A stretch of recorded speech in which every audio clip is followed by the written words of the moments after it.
Bien-aimés, bonsoir.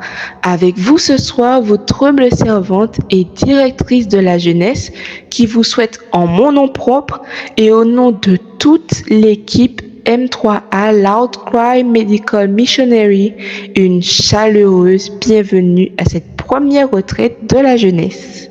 Il est dit dans le Review and Herald 16 mai 1912, et je cite, « Avec une telle armée d'ouvriers que notre jeunesse bien formée pourrait fournir combien vite le message d'un sauveur crucifié, ressuscité et bientôt de retour pourrait être porté au monde entier.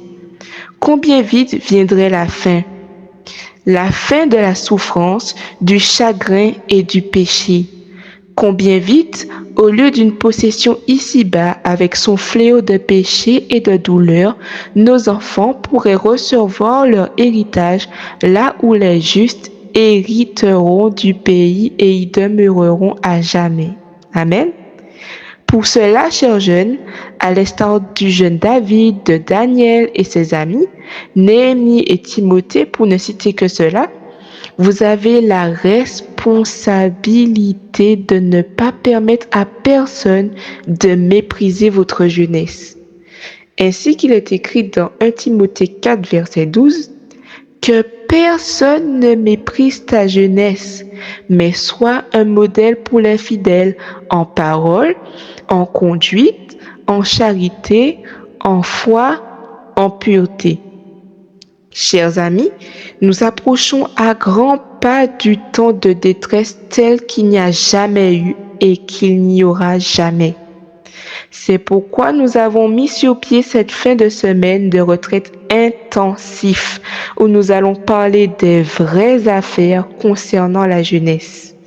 Au programme pour le week-end, nous aurons 2 messages percutants de notre conférencière principale, Sœur Noémie. Puis serviteur Guillaume et frère Olivier viendront nous choquer en disant tout haut ce que les jeunes pensent tout bas. Notre infirmière Lily Guillaume viendra nous faire bouger pour notre santé. Il y aura un séminaire sur le choix du parfait conjoint, séminaire sur les résolutions de conflits, table ronde, clinique santé et beaucoup plus. Et c'est sur ces mots et par mon organe que nous lançons officiellement le coup d'envoi avec notre conférencière principale, Sœur Noémie, avec un message percutant intitulé « Les jeunes prophètes des temps de la fin ». Avec vous, sans plus tarder, Sœur Noémie. Nous nous retrouvons demain matin pour le culte d'adoration. Bonne audition.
Garde dans ton cœur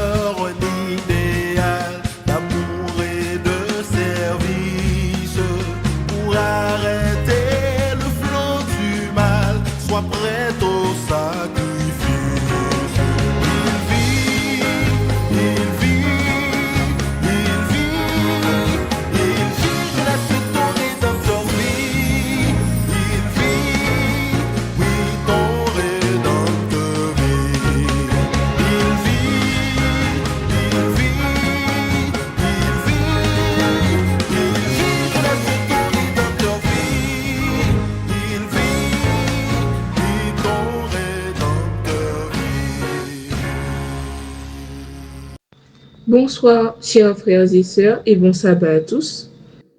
Je m'appelle Noémie et Dieu m'a donné le privilège d'être la conférencière et la porte-parole pour cette fin de semaine. Et je suis là pour vous montrer qu'il y a toujours une jeunesse active dans l'Église. J'ai déjà entendu dire que les jeunes ne s'impliquent pas trop, qu'ils ne sont pas trop actifs au sein de l'Église. Sans plus tarder, nous allons commencer avec notre texte de méditation qui se trouve dans Joël 2, verset 28. Après cela, je répandrai mon esprit sur toute chair. Vos fils et vos filles prophétiseront, vos vieillards auront des songes et vos jeunes gens des visions. Mes amis, avant de se rendre au séminaire pour être formé au ministère pastoral il y a 20 ans, notre bien-aimé pasteur travaillait dans une entreprise où il y avait un syndicat extrêmement puissant. Tellement puissant que les employeurs n'osaient même pas lever les yeux sur un employé. Cependant, lorsque l'employeur appelait un employé dans son bureau, aussi puissant qu'était le syndicat, tous savaient qu'il n'y avait rien à faire pour lui et que même le syndicat serait incapable de le protéger. Alors l'employeur montait préalablement un dossier sur cet employé, de sorte que lorsqu'il est appelé, même le syndicat aurait les mains liées. Dit à Timothée, personne ne méprise votre jeunesse. Notre jeunesse a été méprisée et je suis fatiguée de cela. J'aimerais être celle amenant un vent de changement à la jeunesse, mais le dossier monté contre nous est trop rempli et trop lourd. Donc, durant cette retraite, j'aimerais que vous m'aidiez, car tout comme cet employé qui passait dans le bureau de l'employeur, j'ai les mains liées. Avant de rentrer dans le vif du sujet, nous allons prendre une attitude révérencieuse pour une prière. Père Céleste, je te remercie tout d'abord pour la vie que tu nous donnes. Merci pour ce programme sur la jeunesse auquel tu m'as donné la possibilité de participer. Maintenant que je vais délivrer le message que tu m'as donné, veuille me conduire, me diriger selon ta volonté et disposer les cœurs des jeunes ainsi que des autres personnes qui écoutent. Au nom de Jésus-Christ. Amen. Notre texte de méditation débute par ces mots « après cela ». Donc après quoi exactement?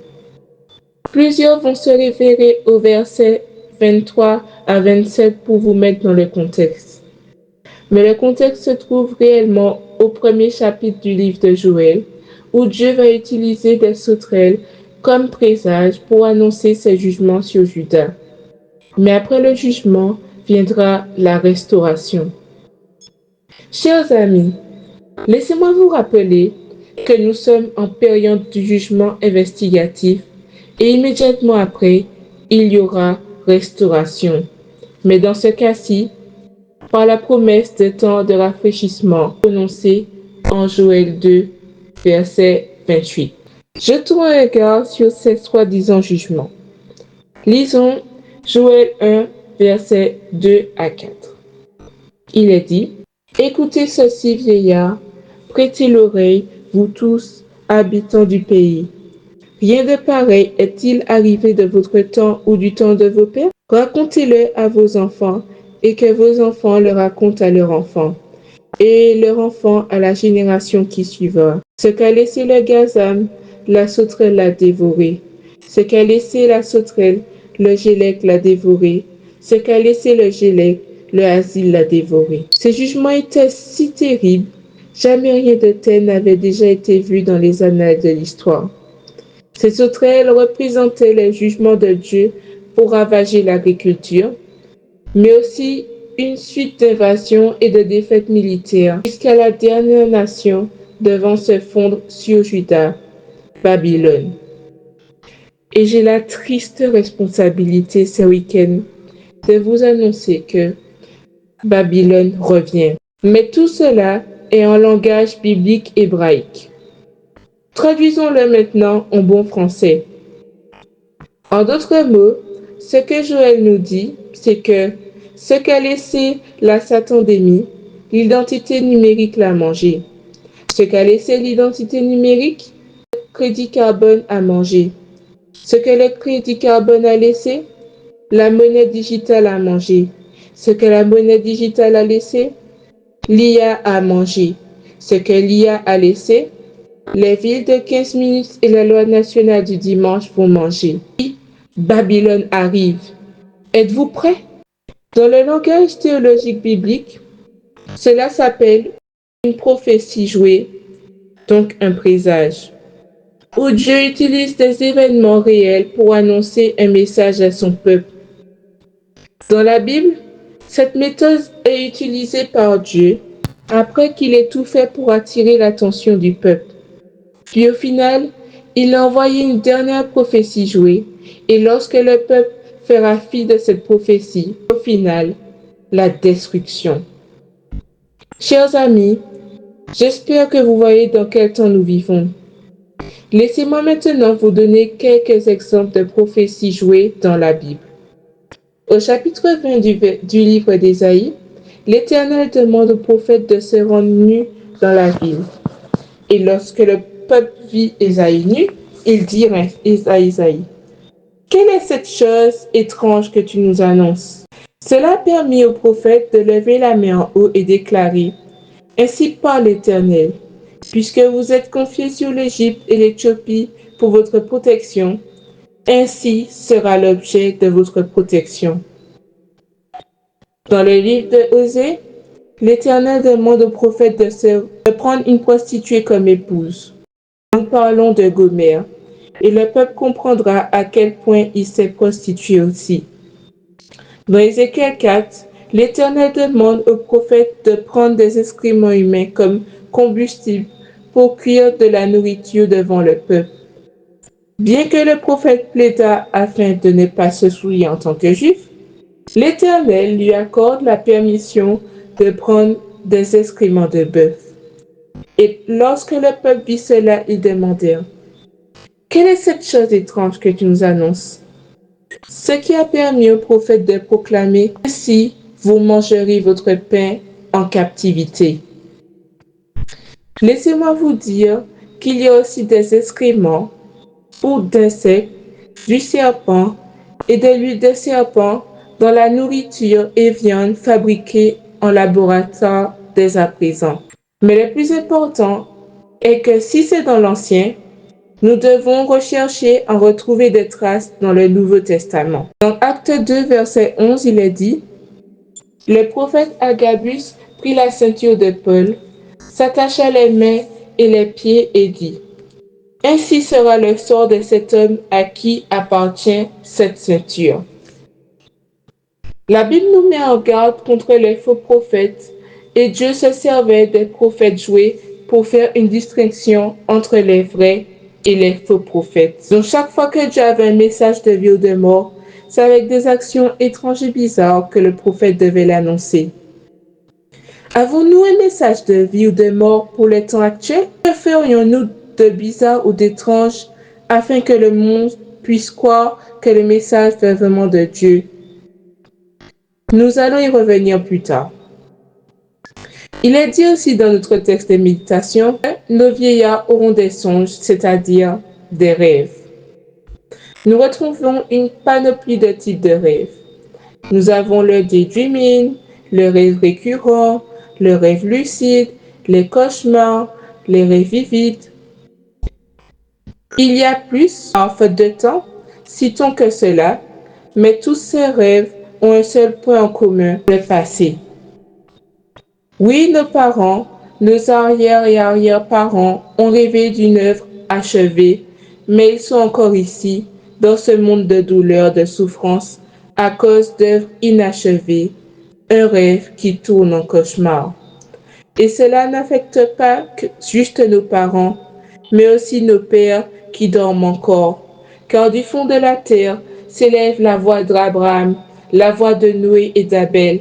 Du fond de la terre s'élève la voix de Rahab, Jephthé, Gédéon, Samson, David, Samuel, criant jusqu'à quand avant que vous puissiez terminer l'œuvre. Car Hébreux 11 nous dit que Dieu n'a pas voulu qu'il atteigne la perfection sans nous. Et c'est ici que nous faisons notre apparition sur la scène de l'actualité, chers jeunes. Car le texte nous dit que vos fils et vos filles prophétiseront et vos jeunes gens auront des visions. Bien-aimés, nous retrouvons en entrée de jeu déjà un groupe de personnes ayant des rêves. Nous avons vu que les rêves se réfèrent tous au passé. En d'autres mots, nous parlons ici d'expérience, expérience dans la vie. Mais nous les jeunes, nous sommes des visionnaires dans le futur et nous savons que la Bible ne peut pas mentir lorsqu'elle dit « Là où il n'y a point de vision, le peuple périt ». Mais nous avons tellement lié la main des adultes qu'ils méprisent notre jeunesse, qui sont très méfiants avec peu de confiance, de sorte que lorsque nous allons voir les adultes avec une vision claire et des plans bien établis et structurés, après que nous ayons prié, comme pour se débarrasser de nous, ils nous diront, par exemple, nous avons essayé cela en 1984 et ça n'a pas fonctionné. Est triste à dire que même au sein des ministères et messages des trois anges, c'est-à-dire M3 Medical Missionary, il y a plusieurs groupes et divisions qui sont encore à la case départ. Des groupes et des divisions morts qui passent pour être vivants pour leur agressivité à publier des études bibliques en ligne, pour partager des prophéties et des expositions sur les écrits de Sir White, pour leur capacité à structurer et organiser leurs groupes tels que sur les WhatsApp, sans avoir aucun restaurant hygiénique, centre de savoir-vivre et sanatorium, sans maison de publication, sans jardin communautaire. Car il y a un grand manque de vision et tout le peuple croit que par leur implication, ils hériteront du royaume, tout en étant oisifs et spectateurs, tandis que Sir White affirme que tous doivent être des missionnaires pour leur propre salut. Alors comment nous les jeunes visionnaires peuvent régler le problème et permettre aux plus vieux, les rêveurs du passé, de nous encadrer pour terminer cette œuvre par leur expérience? C'est simple. Il est dit, vos fils et vos filles prophétiseront. Nous avons vu que chaque fois que l'Éternel a un message de vie ou de mort, comme celle des trois anges, c'est avec des prophéties jouées comme présages, avec des actions étranges et bizarres qu'il envoyait ses prophètes. La question devant nous en cette fin de semaine de retraite: pouvons-nous faire des choses plus bizarres que Ésaïe qui a la nuit dans la ville sans être arrêté par les policiers pour indécence publique et placé en hospice pour personnes alimentales? Pouvons-nous faire plus étanche qu'Ézéchiel cuisinant avec des excréments de bœuf? La réponse est oui. Quelle est la chose la plus étrange que nous puissions faire en ces derniers jours? C'est d'avoir un amour qui ne peut être mesuré pour la loi de l'Éternel et une parfaite haine contre le péché. Car voir des pasteurs prêcher l'hérésie et tomber dans l'apostasie, c'est normal. Voir des pasteurs avides de gains monétaires, c'est normal. Voir des pasteurs mariant des gens du même sexe, c'est normal. Voir des membres d'église battre leurs femmes, c'est normal. Voir nos institutions pratiquer l'avortement et des aspirations pour changement de sexe, c'est normal. Tout est devenu normal à notre époque. Le ciel seul est la limite de la hauteur de l'abomination. Mais ce qui n'est pas normal, c'est de voir des jeunes respectant la réforme sanitaire. C'est de voir des jeunes qui sont encore purs sexuellement. C'est de voir des jeunes qui ne mettent pas de mèches de couleur dans leurs cheveux sans aucune extravagance. C'est de voir des jeunes qui consacrent 2h30 par jour à l'étude de la parole et la prière de manière à retourner la dîme même avec leur temps. C'est de voir des jeunes qui refusent de sombrer dans la mondanité. C'est de voir des jeunes qui ont un amour si grand pour Christ et Dieu que s'il y avait une loi les empêchant d'acheter ou de vendre parce qu'ils doivent se faire piquer dans le bras par cette potion de Big Pharma, qu'ils préféreraient mourir que souiller le temple du Saint-Esprit. Des jeunes préférant mourir que de se prendre antibiotiques, chimiothérapie, biopsie, sachant qu'il y a tant d'autres moyens de guérison que Jésus a laissés à sa servante. Des jeunes qui vont vaincre par le sang de l'agneau la parole de leur témoignage dont il est dit, ils n'ont point aimé leur vie jusqu'à la mort.